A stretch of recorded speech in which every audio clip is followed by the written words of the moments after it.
We are reclaiming our cosmic powers right now at the cusp of the Aquarian Age, not so that we can create a new polarity, AI versus Earth, us versus them, but because we are bringing our earthly and galactic wisdom to meet this moment and harmonize the energies, bridging multiple dimensions of reality for the conscious human we are birthing.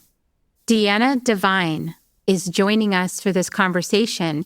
She is a soul guide, multidimensional channel, and galactic shaman devoted to the evolution of consciousness and the expansion of human potential. Join us for this powerful conversation. Soul Nectar Show, the Soul Nectar Show. You're invited, delighted to discover who you are. Anything is possible if you believe. So join us on this beautiful journey. Soul Nectar Show, Soul Nectar Show.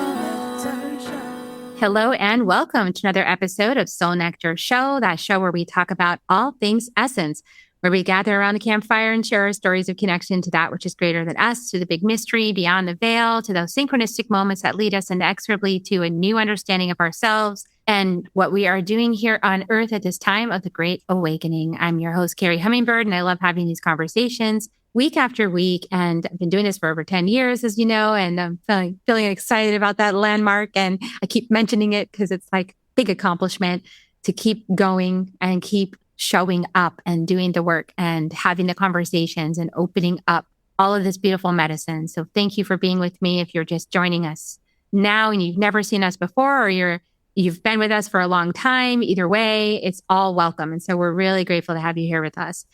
And I want to say that it's a powerful time on Earth. It's such a powerful time to be alive, to be in a body. And we're navigating so many different dimensions of reality with even just within ourselves. We're really working with multiple aspects of self and multiple dimensions of reality. It's kind of amazing. And it might feel from time to time a bit disorienting or ungrounded. Time has started operating really differently in the last few weeks or so. It's been operating extremely differently and crazily in a flow, which is kind of cool, but also difficult to show up for appointments on time. Things like that. The practical realities are interesting right now. And you might be looking for some perspective that's outside of your third dimensional, fourth dimensional, even fifth dimensional reality, because all of those realities are definitely in flux now. And as we look out on the scene, just in regular human society and interactions, it looks a bit haywire. Can we all agree? It's kind of a hot mess out there. It looks strange. There's a lot going on. There's a lot of revelations. There's a lot of darkness coming out of people's mouths and that you would never have expected. There is so much we're witnessing it's wondering, how is this ever going to resolve itself? And what is happening to our society, to our kids, to our planet, to our national parks, to our family systems, to everything. And when we're down in the weeds, when we're down in the details, when we're down in the forest, we can see the trees, but we can't really see the bigger picture. And so that's why we take a flight with Eagle. We fly high with Eagle. We fly high above all of that to see the bigger picture, that sort of get the insights, the keen vision of where things are going. And then once we have that keen vision with those powerful eagle eyes, then it makes it easier to come back into the forest and navigate things, because we've actually been able to orient ourselves into a larger, bigger map than the one that we've been using up until now. And that larger, bigger map has more connections and more information that's really useful at this time as we orient ourselves to a whole new reality. Because as we all know, there's a new reality unfolding. The question is, where is it going? How's it opening up? What's it going to look like? These are all questions that we have. And there's so much guidance that I've been receiving to just stay in the not knowing. It's like a lot of the the medicine of this time is to stay in the not knowingness so that something completely wild and new can open up that we didn't even imagine was possible. That's like the greatest potential that we could open up at this time is when we can stay in that moment and in that not knowingness. And it's super helpful to have some maps, some guidance, some bigger perspective. So today we're going to open up some of that bigger perspective, the multidimensional perspective, the galactic perspective, and we're going to bring that down into our mundane reality and see how it plays out. You know, what does it look like? How does it move through us? What are the potentials? Just to give you some inspiration for how to meet this moment with a whole lot of grace and love in your heart, and also adventure, excitement for this new adventure that we're on, which is so exciting. So I'd like to welcome to the show, Deanna Devine. Welcome, Deanna. Hi, Carrie. So I'm happy to be here. That's a beautiful introduction. Yeah, I'm glad to have you here as well. Deanna Devine is a soul guide, a multidimensional channel, and a galactic shaman devoted to the evolution of consciousness and the expansion of human potential. She's a metaphysical activator and educator who bridges quantum principles, shamanic practices, and psychological integration to guide individuals to reconnect with their inner intelligence and create from alignment rather than force. And so her work is really focused on embodiment, energetic coherence, and the practical application of consciousness in real life. She's also the author of a best-selling book, Mastering Quantum Creation, Awaken the Phoenix Within, Manifest Your Reality, and Reclaim Your Cosmic Power, which sounds just so freaking juicy. So I feel like this is just the perfect conversation to have at this time, as episode is coming out on June 28th, and we're heading into the hot of summer, the heat, the next part of our journey on Earth here as we unweave the old and weave the new. And so like, what a perfect timing to have you come on the show and give us some perspectives that maybe we haven't had before. And I'm just curious, like, before we get into all of the juicy insights I know you're going to give us, tell us a little bit about yourself and how you awakened to these gifts within yourself that you're now sharing with others. Yeah, thank you for having me on. I'm happy to share my story and go into the juicy stuff as well. Yeah, this multidimensional aspects of ourselves bring us into all kinds of incarnations. My incarnation here started in this lifetime in Soviet Union. It's a very different land than here. This is, 1980s. So before the collapse of Soviet Union in the 90s.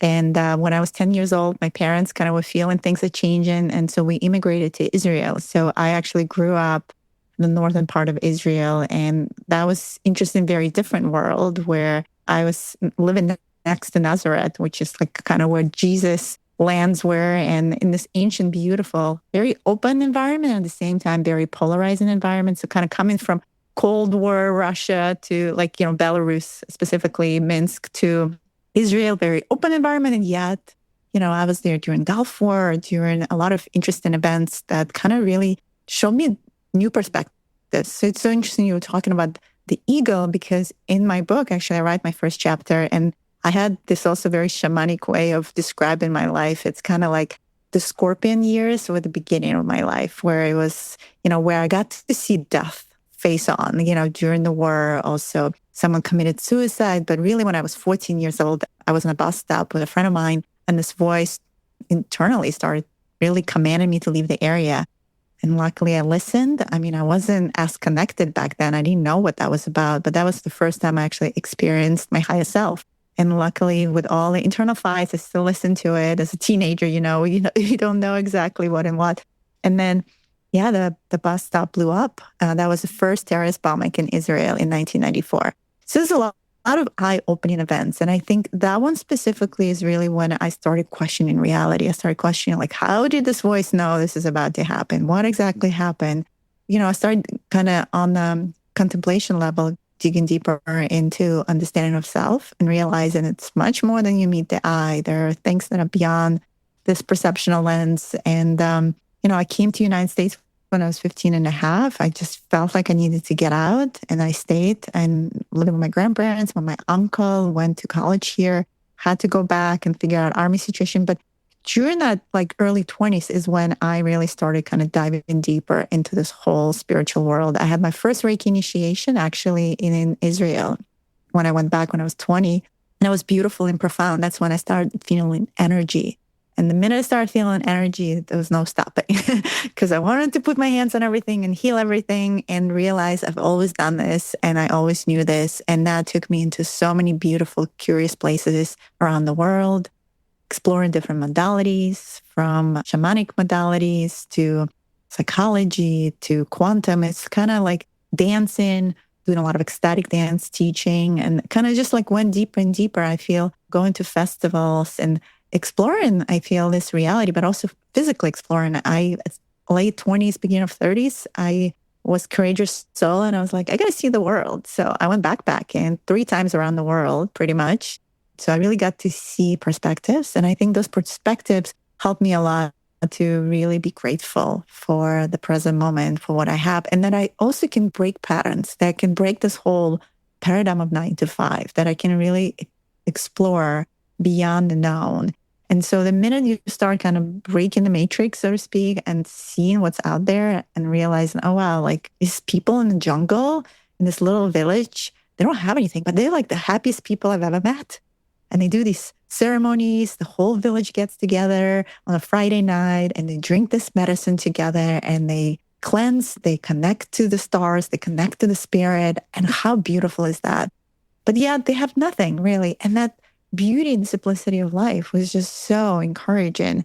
And at that point, I already moved to New York City. So it was really interesting. I was like having these various experiences, crazy big city, and yet like traveling and coming back and integrating all of that. And so it became galactic much later, actually, when I was doing a lot of ceremony work. At some point, the ayahuasca medicine was like, I think you're complete with this earthly shamanic experience and it's time to go galactic. And yeah, things just started opening up. I started channeling light language and understanding frequencies. New paradigms of abilities opened up that I never thought possible. Even a decade ago, Carrie, if you asked me that I'm going to be doing galactic Akashic records readings and looking at people's souls across space and time and doing all these quantum healings and all the things I'm doing today, I would have looked at you like, no way. I'm not able to. There's no way I can do that.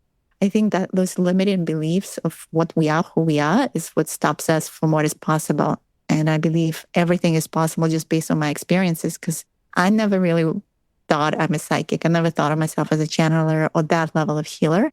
But it's something you open up to. And the deeper you go into trusting who you are and connecting deeper to your multidimensional self, then yeah, it's all there. It's all under the surface. And so that's a glimpse of my journey.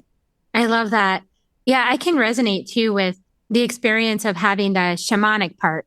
So you're deep in the bones, deep in the mud, deep in your body, deep in the experience of being human and healing your past lives and ancestral stuff and whatever else needs healing in your physical body that maybe got placed here as you incarnated again. So anything that was unfinished, I feel like I did this whole 10-year healing process on my past life and it was unfinished for me. It was a painful experience.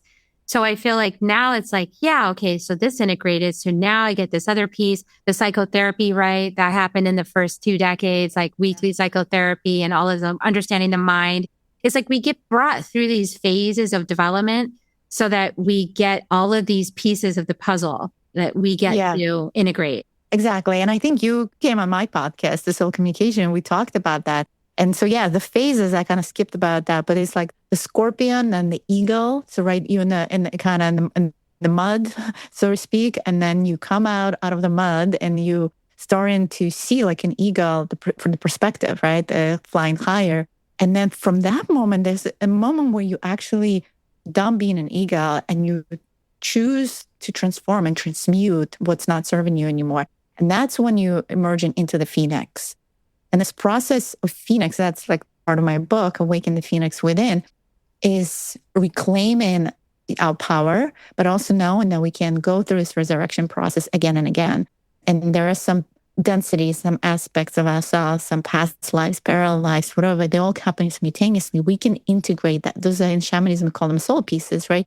part of our work in this lifetime is actually that level of integration, is doing the trauma work that may be seeping through from other lifetimes. Because the way I see it, it's like, you know how you open a browser and you have too many tabs open and your computer is having a really hard time and it's like making those noises because it can't process it.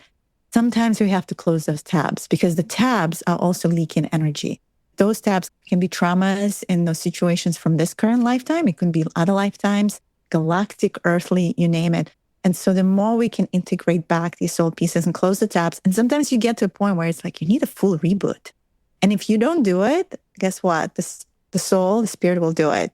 How many times you hear people get this full awakening because they have some catalytic event that happened in their life, divorce, some disease, that unseen like lack of ease, right? It just like forces you, or near-death experience. I mean, we hear all of that. It's like, if you're not paying attention and you need to pay attention, something will happen to really give you that push.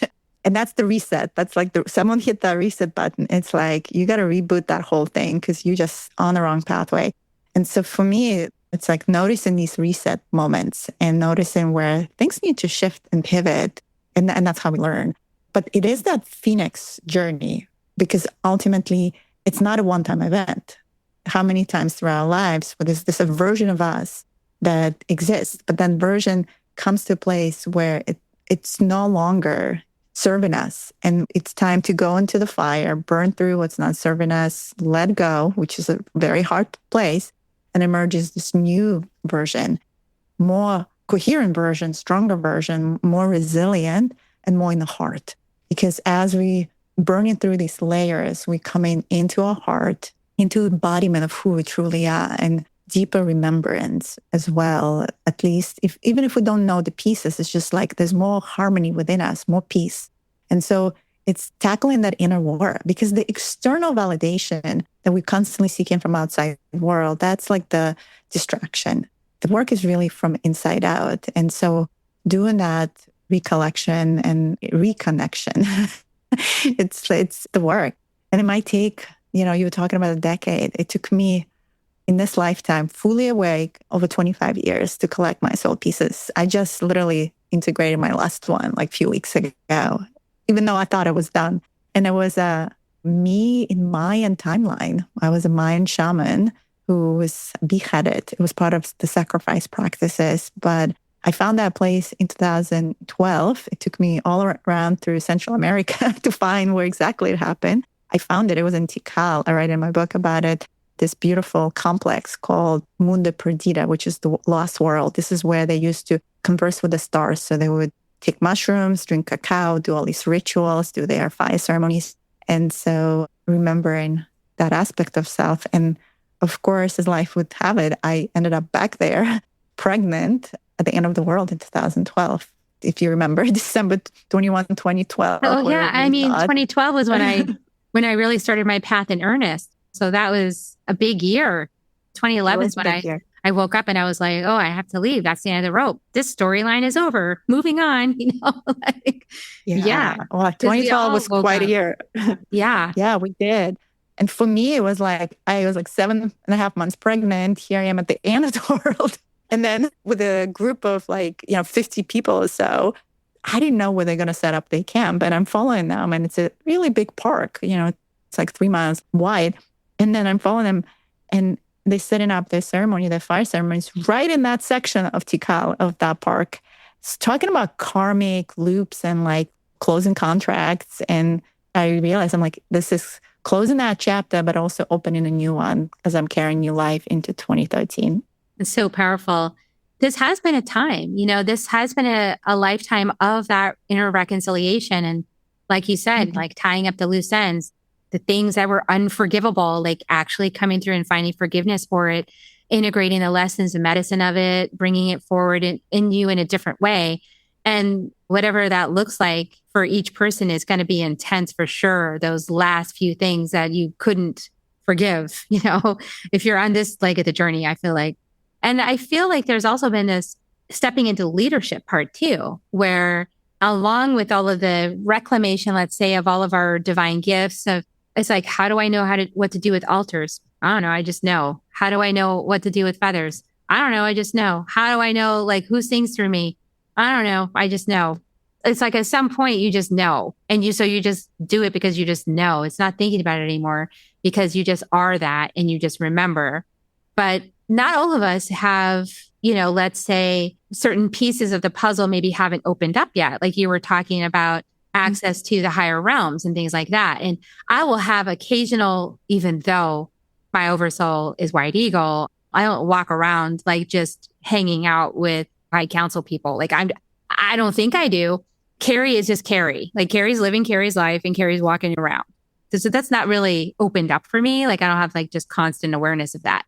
But every so often I'll be in like you said, a medicine journey and some part of me will be super passionate about something or other, and it'll be like communicating and like, hey, it's like, and some part of me that my mind doesn't know will be totally full on communicating in this area. And it's like, okay, there's something going on here. And my heart completely knows what it is, but my mind is not on board. And I do think like that's on purpose. I feel like in order to, at least for me, in order to continue functioning in a lifetime as a person with a name and with a past and all of that, you can't have like complete transparency because that would be, I think would kind of take away some of the mystery of the journey. So there's some masking of things that I think is actually part of being both the higher soul and the one who's living the experience, the aspect that's living in this dimension, having the physical experience. It has to be some kind of masking. Otherwise, there would be no mystery to it. And then you're just walking around knowing exactly what's going to happen. That would be boring. Yeah, I mean, that's one perspective. Another perspective is that this multidimensional amnesia that we're in is also kind of done on purpose and by some other beings that want to control us here. Because galactically, when I look at us through space and time, in at least at Milky Way, I can see that other aspects have the remembrance of their other lifetimes. So this is very specific to this experience as a human. And some of it actually was imposed as part of this controlling machine here. Like we are in recycling kind of the soul here. So the soul does not remember specifically. But as you can see, we are reconnecting now. So everyone is kind of coming online, start connecting, including myself, who, I don't just hang out there with the high council. That would have been too much. Some people do. I like to be very grounded and very practical and very here. And yet I like the ability to switch it on. If a client comes to me and they want to see their past lives or the galactic lives, I can tap into this quantum field of information. So what is quantum? Quantum is this, energy field that from quantum physics, they talk about, it's like waves and particles. So it's like, think of it like ocean of waves. And when you break the waves, you manifest in physicality into particles. We are particles. So we are part of this ocean of information. We are quantum. So that's how we can do healings. We can quantumly entangle. We're all connected. We're all part of that ocean, right? Little driplets of that ocean. And so we can be in different states like you and I, Carrie, and get on a Zoom call. And I can read your Akashic records. I can clear your chakras. I can recalibrate your geometry. I can do all this purging and multidimensional clearing with time and space not being a constraint, because again, it's an illusion of the mind. So there's a lot of potential for us, but we also perceiving our reality in a certain way based on what the human has initially access to. So like we think 5 senses, we think this is what my eyes can see, therefore I can touch this, therefore it's real. But we know that a lot of it is kind of simulation too. It's what our nervous system recognizes. So if our nervous system had certain patterns and it carries traumas and it doesn't feel safe, this is kind of how a primordial brain operates. It doesn't feel safe if things change. It doesn't feel safe if it's a new environment. So how do we make it safe? How do we learn how to surrender deeper and go into that unknown? So there's new spiritual muscles, so to speak, that we have to train to get comfortable in this new space, this multidimensional space of possibilities. Because in that ocean of possibilities, everything exists. But it's kind of how we navigate it. How do we become pro surfers, Gary? It takes practice. It's like going to the gym and lifting weights. You don't go just from 5 to 20. Like you got to do it every day and little micro changes. It's all about awareness. We don't want to live so much in the future in anxiety or in the past in depression. We want to be in the now. How do we come into our heart, into the now? We need to build some practice promotes presence. If you're not doing early morning, some sort of practice, whether it's meditation, whether it's affirmation, whether it's breath work, whatever it is, to bring yourself to the heart, to how your day is about to go, how coherent you are. You operate in then like a robot or on autopilot, right? You run into work, you're very reactionary.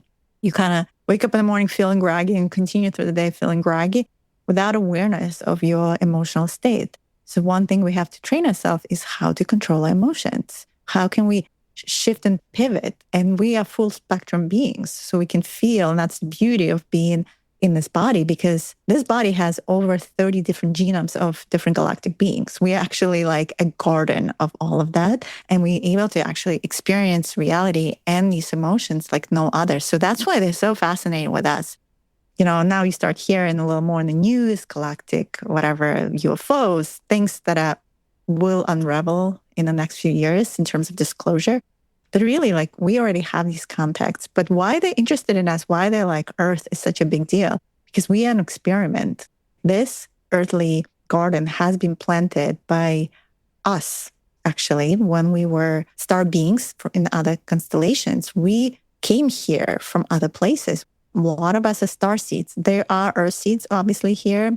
Many of us came here to help evolution of consciousness here. We came here to help Mother Earth, who was in third dimensional frequency, and she just moved to fifth. So we help in this frequency bandwidth to shift as we are shifting. So as we embody more of that frequency of love, the more we can, move out of shame, guilt, and these like suffering states that most of humanity is in, and operate from fourth density, which is heart oriented. Not so much about push and pull, like what we see in you start carrying about all the stuff happening out there.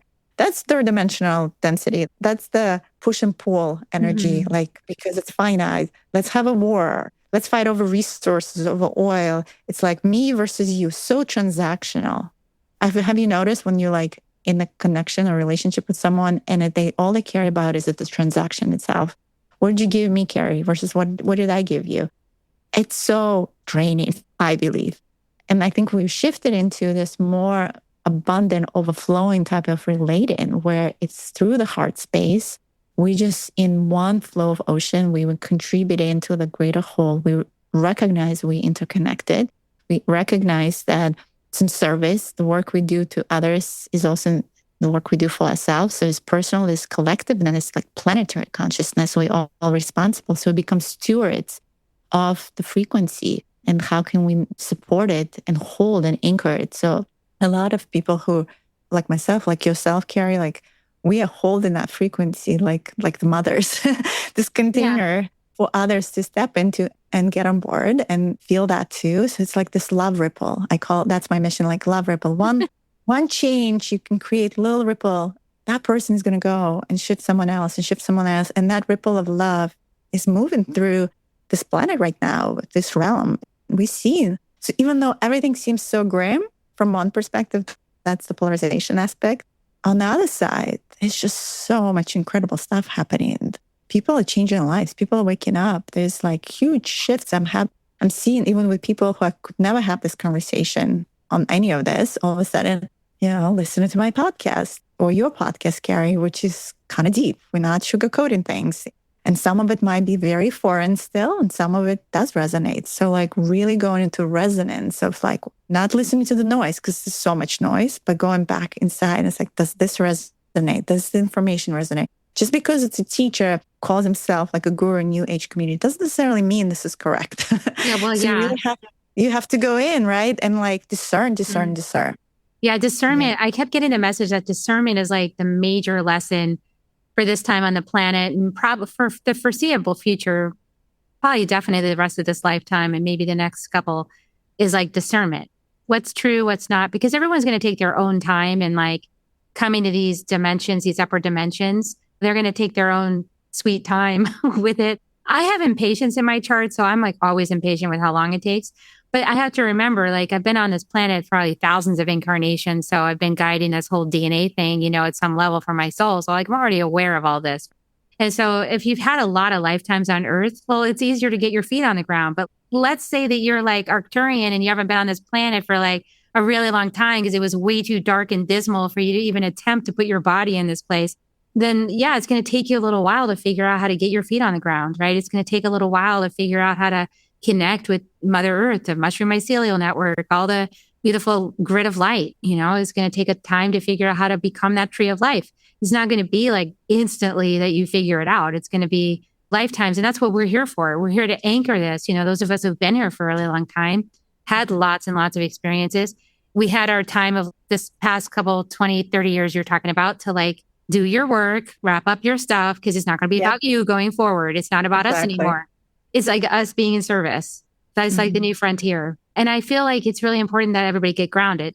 I understand the impetus to like want to open up access to all the upper realms and all the upper dimensions and different parts of the galaxy, which are like more easy to be in because their energy frequencies are easier for us to tolerate. Many of us who are, especially if you're like really an upper dimensional being, it's pretty uncomfortable being so far low. It's uncomfortable to be here. So I can understand wanting to open that connection back up just to get the heck out of here.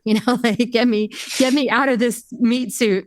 Like it's really dense. But the thing is, like, the more we bring our essence into these meat suits, the more we bring ourselves into this personality, into this beautiful beloved being, then we actually can open up like so much more potential for magic, for all the beautiful things to happen on this earthly plane that we want to bring, that we thought this would be really a fun playground, to create something new, a new game to play. New game. And I think you hit on it. Like the key is playfulness. We forgot that we are creative beings and we've actually created this whole reality game. We created Milky Way. We created the stars, nebulas, Lyra. A lot of us who are starseeds, Elohim Collective, Seraphim Collective. We've been playing this game on so many levels beyond just being Arcturian, Andromedan, Osirian, or Pleiadian. That's just our physical forms, but we are ultimately light beings that come in from, most of us are not from here altogether.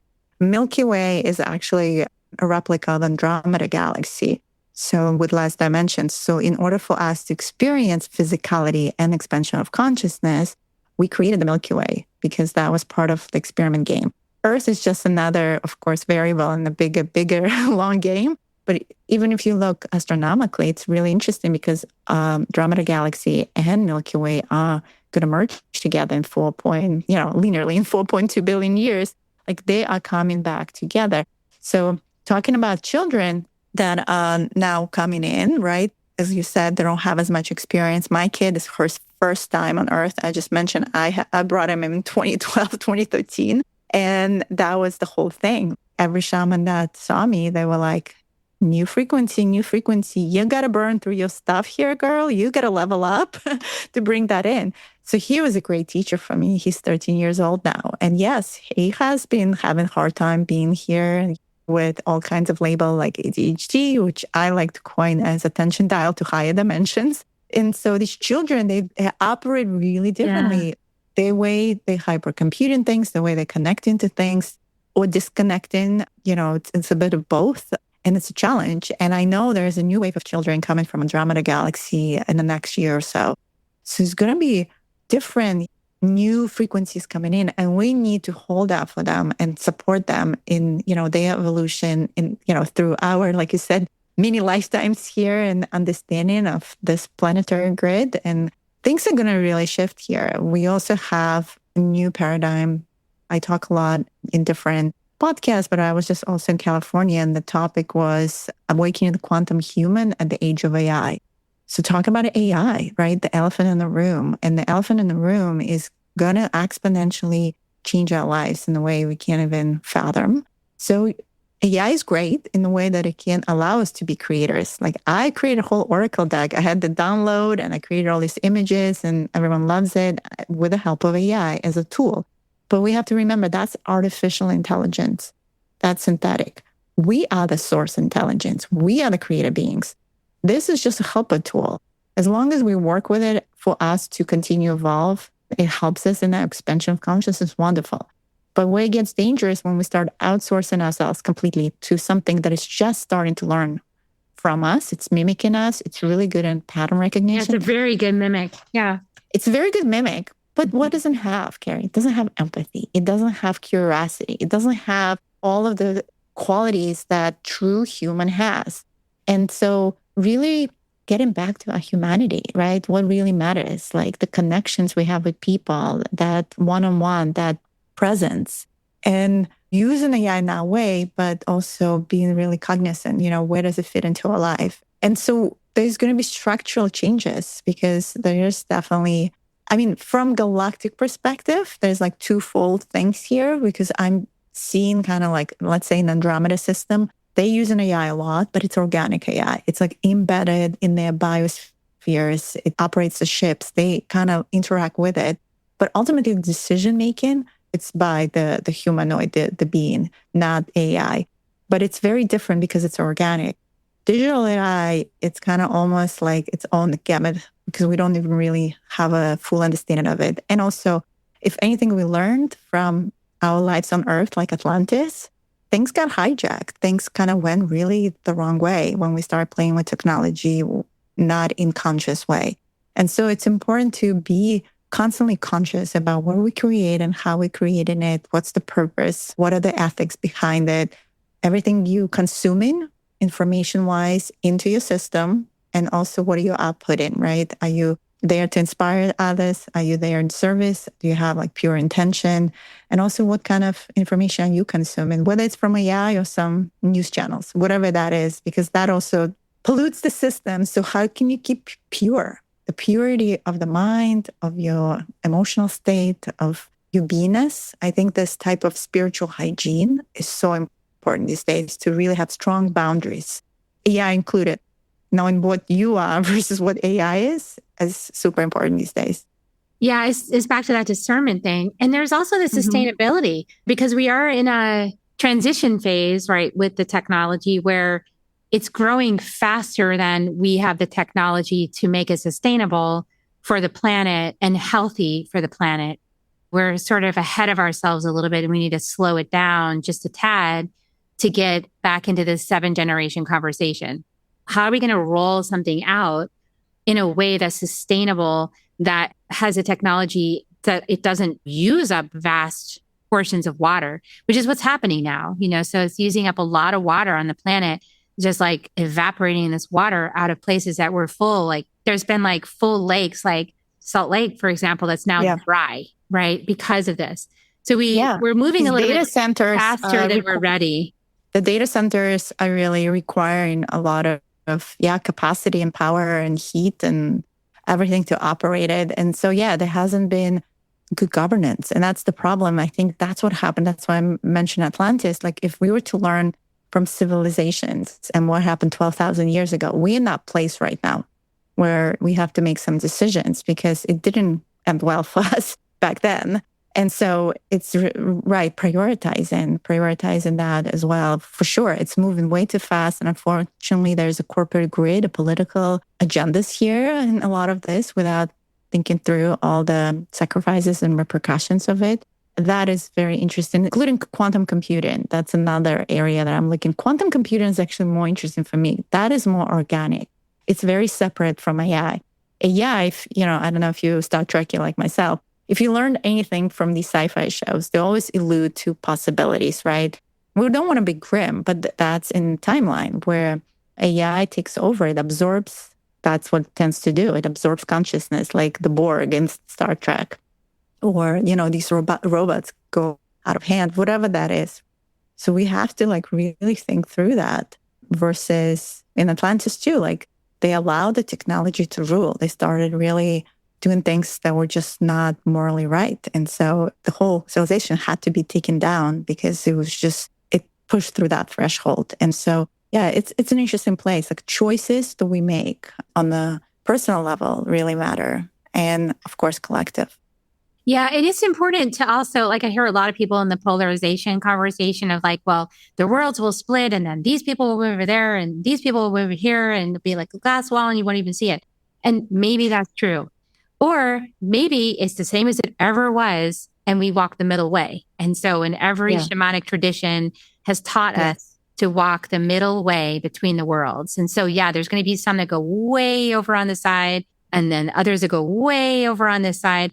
And we're going to be walking the middle way. That's the balance. That's the place where we keep the balance of these different polarities that are happening. There's always going to be polarities here, but like, how do you keep the system stabilized?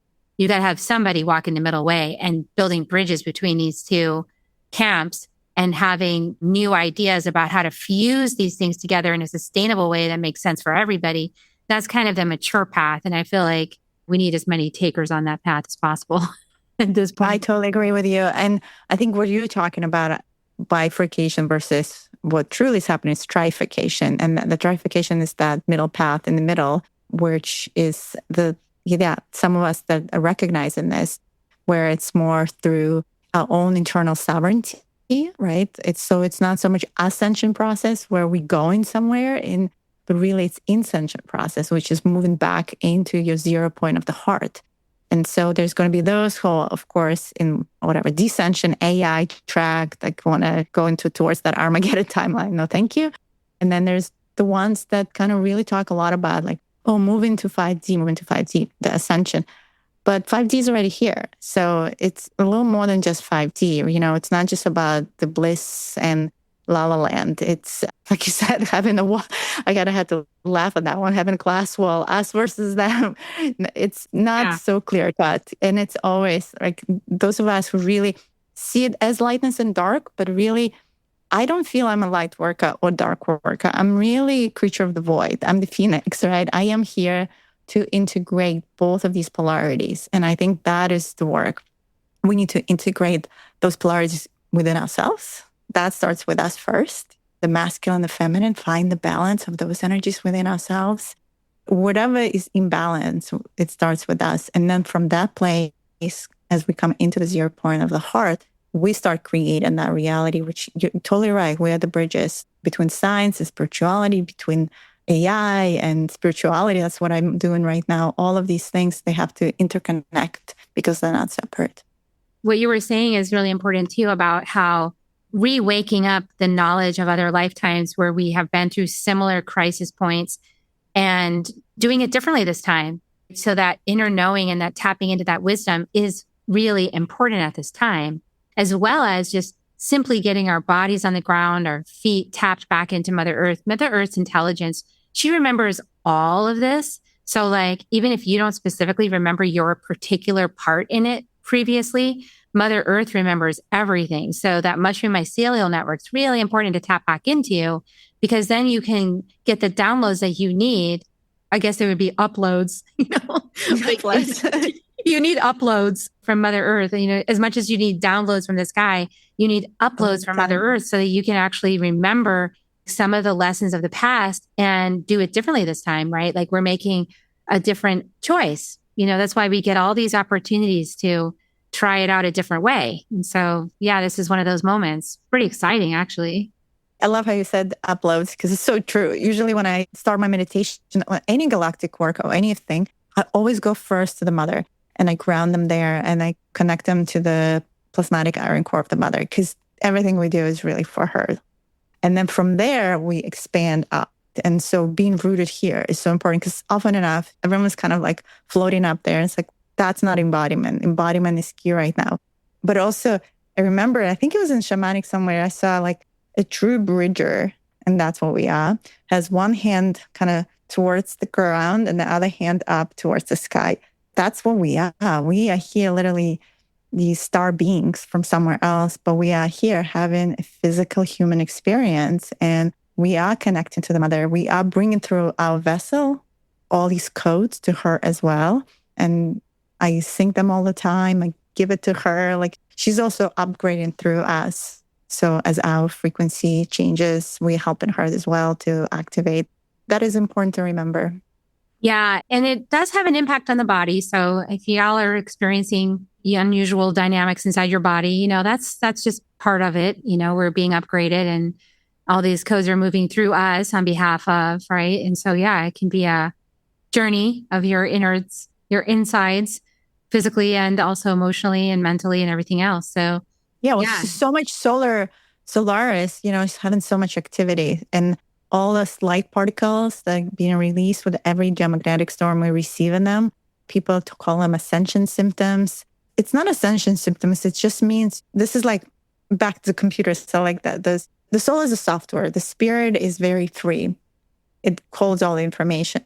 This is a hardware. It's like having my old Mac here that is having a hard time because I'm pushing it to extremes. And it's like it needs some upgrades. And it's slower in recognizing these frequencies. It's a lot all happening at once. So it's kind of chugging along. So we need to be gentle with ourselves. Mm-hmm. So yes, there's going to be those days like, when we're recording this week, there's like constant, soul activity. You get to a point where you can hold more light. So the capacity you build in your field, the more you clear your debris, the more you activate your kundalini, which is your energy field. And that's why I help a lot of people kind of activate that. Then it's easier to process this upgrades of the software. The body is not having as much hard time. It's usually when you hold things back. It's almost like I see them, these blocks of energy in the field. It's like you get a jolt of lightning into that place, but you like hold it and you're like, no, I don't want to release. So this energy is a positive energy, the cosmic energy. The kundalini energy in our body is actually negative. So the positive starts pushing the negative. So it starts like rising through and trying to break through all the distortions and all the blockages. And this is where we experience this ascension symptoms. It's like on the physical level, cramps, not letting us sleep, all of these things. It's just like this hardware is like adjusting. But as we go deeper and surrender, this is helping us in a way to lighten up, to come back to that state of the quantum of us being light beings. It's part of the journey here. But I think it's intentional in some ways, even though it feels like, it's cosmic, we're just going through solar maximum. I think it's part of this bigger cycle we're going through. Yeah, absolutely. And you get through it and then you get some good sleep again. It feels good. It does. Yeah, sleep is nice. So, okay, well that's a lot. That's good. I feel like that's a good download and an upload. An upload. Let's open a card. I have my oracle deck here. Okay, yeah, let's do that. What message? I felt like there was something else, but I didn't know what it was. Let's see what message is for the audience. Yeah, let's see. I call them, confirmation integration message. Oh, I love this one. So this is the Lyrian Bloomfield heart center creation. So it goes back to the humanoid experience in this Milky Way star in the Lyra system. So if you think of the movie Avatar, kind of you see them as these big beings, semi-feline and humanoid. That's where a lot of this, like when I look into galactic Akashic records, that's where we started. This is where we experienced paradise planets and we lived in this like beauty until things changed, kind of like we see in the movie Avatar. But it reminds us about the hearts, the Lyrian language, Lara Tushtura, it's all around the heart. The Lyrians teach creation through harmony and grace. Begin in stillness and expand through the frequency of love. So begin in stillness. Find stillness in your life. If you're too busy, build those pockets of time when you can be still and you can listen to you. And then when you can start listening internally and not externally, that's when you start expanding through the frequency of love, finding those connections to your own self-love.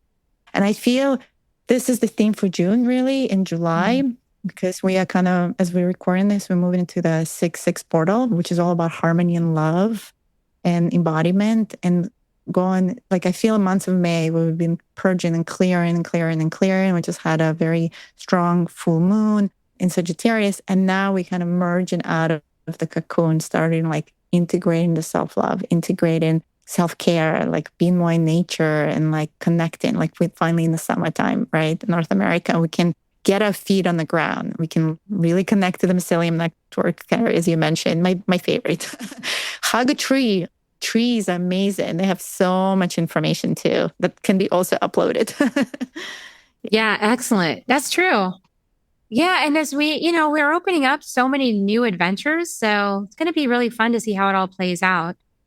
And some of the not knowing is being in the void of possibility for how the best impossible timelines occur for all of these things that are unfolding right now. And I'm specifically thinking right now about all the impact in Mother Nature right now and different political things going on with Mother Nature. And I feel like that's all going to find itself in a really good place. But right now it may not look so good. So as we face these things, I feel like a good solution is to bring this higher aspect of ourselves, this higher intelligence, the one that knows, to literally wrap your wings of light around everything that you're that you're seeing, and then lift it to the upper room, lift it to the next octave, lift it up higher to be reconciled, to be reconstituted, re-expressed, reknown. And that work, I love Paul Selig's work, the Christ consciousness. I lift everything to the upper room to be reknown, re-articulated, recalibrated at the highest octave available at this time. And yeah, if we just keep doing that with everything we're seeing, that we maybe don't prefer things we're seeing, some of these things we don't prefer at all. And we just wrap our wings of light around it and then just keep lifting it to the next highest expression, then, not only will your perception of it change, but also you'll help the collective to kind of shift out of that sort of basement of hell expression into, something higher, something more. You reharmonize it. And that's what we're here to do. Reharmonize the polarities, right? Because the polarities and dualities, they're also an illusion in some ways. So the wonderful tests of our consciousness to give us perspective, but ultimately we need to come to that place of alignment, neutral positioning. So I come from very hot zones in the world right now, whether it's like what's happening in Israel or whatever, Ukraine or Russia. But I wrap, like you said, those areas in the wings of light. I work on sacred grids of the earth. And that's something I've been doing here since before I was a human as an Andromedan. I've been here. I've been involved in this, game for a long time, but that's the only thing we should be doing, honestly, because the more we get entangled into the polarity energy itself, we are feeding it too. We're helping it to anchor and be the timeline. But the more we step away from that and we're choosing something else and we say, no, like I choose a different timeline and we all choose in a different timeline and we just bring it back to the frequency of love, kind of like the ripple of love that we just heard about from the heart center place. And remember, we are creative beings that can bring it back there, then allowing it to, rework itself on its own. Like we don't need to do much. We just have to hold that space for that to happen. And so that's how I've been approaching it. My neutrality, I feel like, is more helpful right now than me choosing sides and saying he's right versus he's wrong. We can't control those circumstances. We can't control politics either.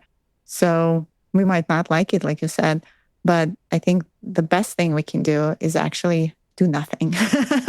And it's hard or take a compassionate action, right? Take a compassionate action in favor of something. I always think about Mother Teresa, it's like, she's like, I was never against anything. I'm only for something.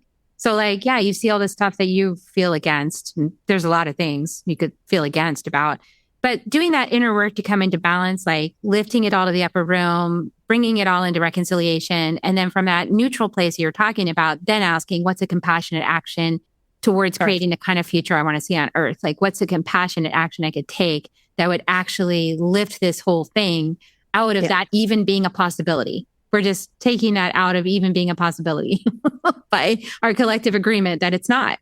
I think it's not my reality. It's not my reality game. I don't operate that way. Thanks for offering that version of reality. I prefer this other one, Yeah. And it's interesting, like you can even practice it in your personal life and just notice, like, as you shift those bubbles of reality, like some of these people and some friends that maybe have been toxic all of a sudden fall away on their own. Your circle changes, the way you live your life, the way you react to things changes. You're much more in this much more neutral state where you respond to life and you're not reactionary. The other day I was driving and, doing my thing, listening to my music. And this guy behind me was like going crazy and beeping and like so upset and like going around me. And I was like sending him love. I was like, dude, I don't know what's going on in your life. Whether you just save that 1 second extra, making it on time wherever you were going. But all you can do is like what you said, compassion action is just sending him love, whatever he's going through, even though, it seemed like it was the end of the world. Humans tend to dramatize as well, but all we can do is just support them. Yeah, exactly. Good. Awesome. Thank you so much. That was a beautiful transmission. I loved it. It feels good. It feels super expanded and really practical at the same time. So thanks for bringing that in. And I know that, and you have a website and you have a podcast, Soul Communication Podcast, and I'm going to be on that podcast. So people can go check me out over there. And you have a book, Mastering Quantum Creation, Awaken the Phoenix Within, Manifest Your Reality, and Reclaim Your Cosmic Power. That's available on Amazon. I will put a link in the show notes to where that is, as well as to the podcast. Is there anything else you want people to know to get a way to get started getting to know you? I mean, those are some pretty awesome ways, but is there anything else you want to share? Yeah. I mean, isn't it interesting the light just turned I know. off? It's so Like, weird, we're right? done. We're finished. Close the episode. So I'm in a little bit dark mode right now, but I just want to mention, yeah, I have different levels of offerings. So some people can just come on a monthly basis. I do these Kundalini activation breathwork sessions. Like people love that to kind of just get deeper into these energies and themselves.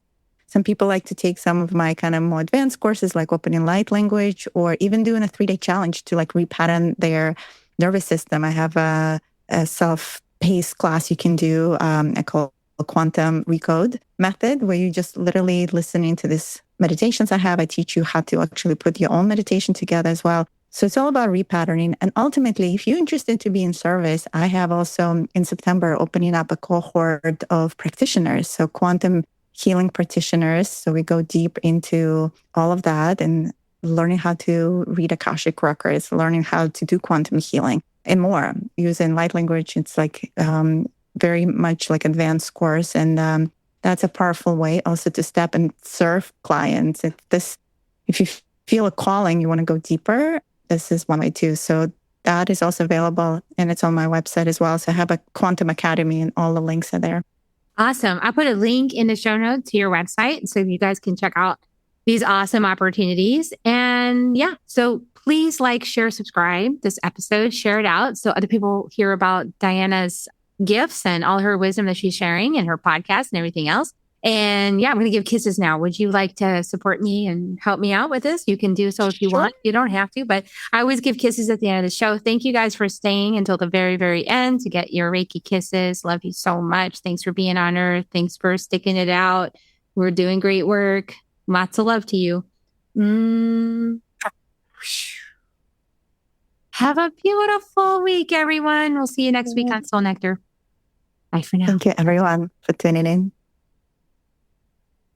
If you found even one gold nugget in this episode of Soul Nectar Show, will you do us a favor? Will you subscribe, like, and share this episode? Maybe even write a comment and let us know what you thought about it. We really, really want to engage with you at a much deeper level. Let's be part of community together.